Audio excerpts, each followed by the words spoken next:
Well, the next track we're going to play, I think, is Black Fissure, Right. from the album Space Drifter by Bernelius. And I first came across this quite a long time ago when I first started discovering the delights of Bandcamp.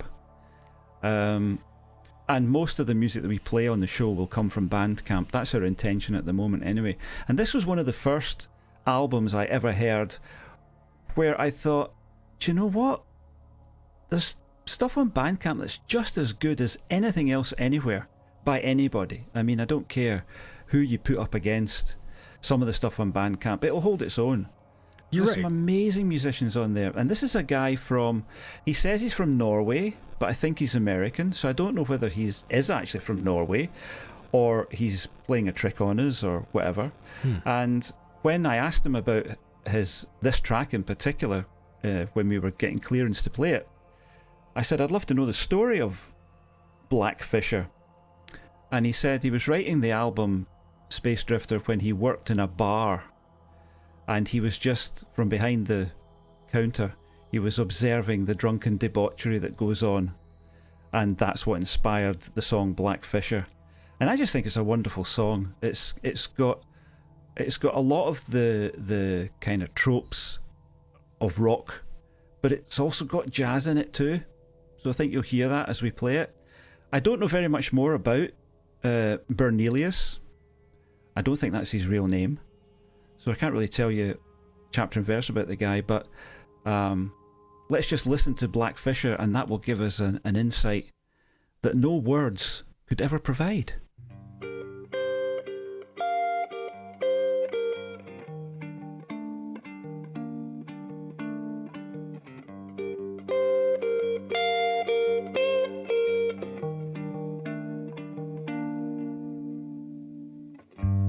Black fissure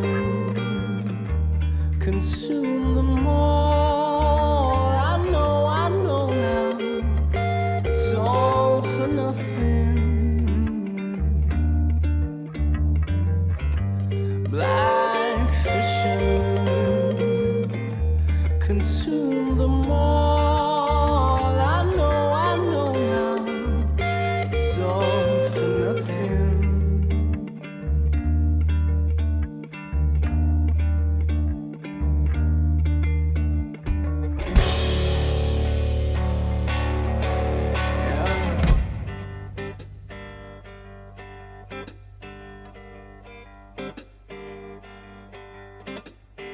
I think I've seen you before.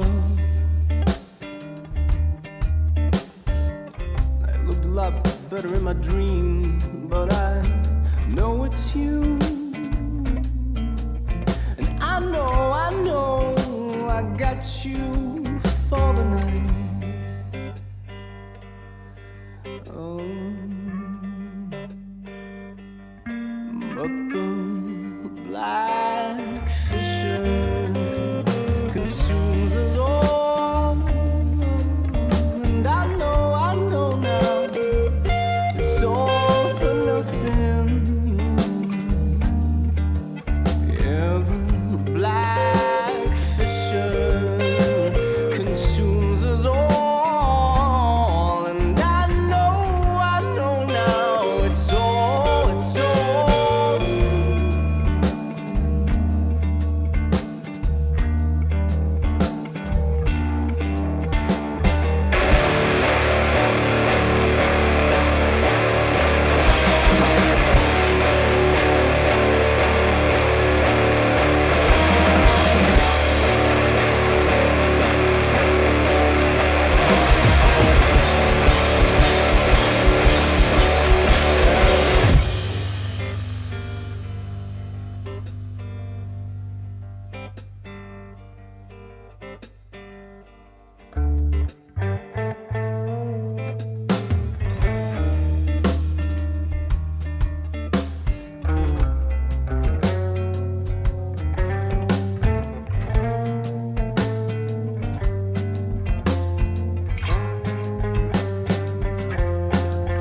my eyes, she must think they're real. And I know it's not gonna end well.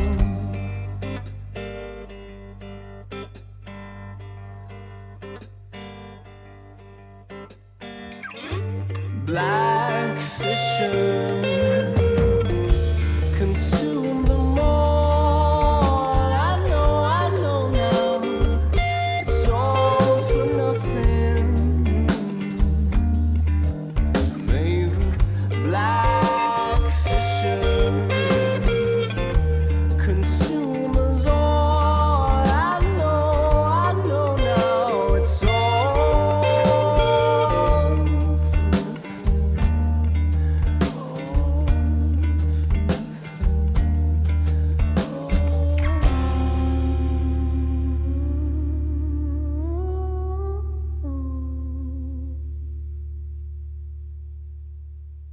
for nothing.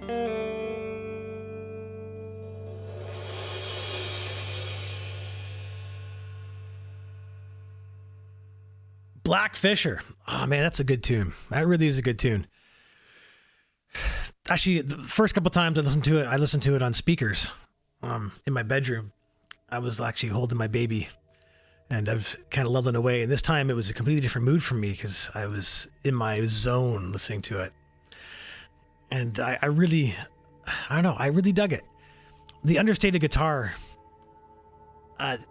it's the guitar is the main instrument, but yet it doesn't seem to be important. You know, it's really weird. I don't know what it is about it, and I love it, and I love how the dynamics of it and how he's playful with it, and it's clean, but it's not. He's right on the edge of breakup, you know, and just the teases, like the sludgy, fuzzy little teases, you know. You could tell he's just bursting at the seams almost, you know, but doesn't let it happen. You know, I just love that the fuzz there. Like it jumps in around a minute there where it had like a little, you know, and you feel like it's going to go somewhere, but he pulls it right back. And the mood changes. Like it's not the same song after that, you know, but it doesn't do what you think it's going to do. And then right around, you know, maybe 2.5 or 2 minutes and 15 seconds in, it really lays in that fuzz and it kind of gives you what you thought you were going to get before. But then just as you're getting comfortable in it, it just fades away. Like it just sizzles out. You know, and I really dig it. And yeah, you get that jazzy bit after the big heavy bit with the fuzz.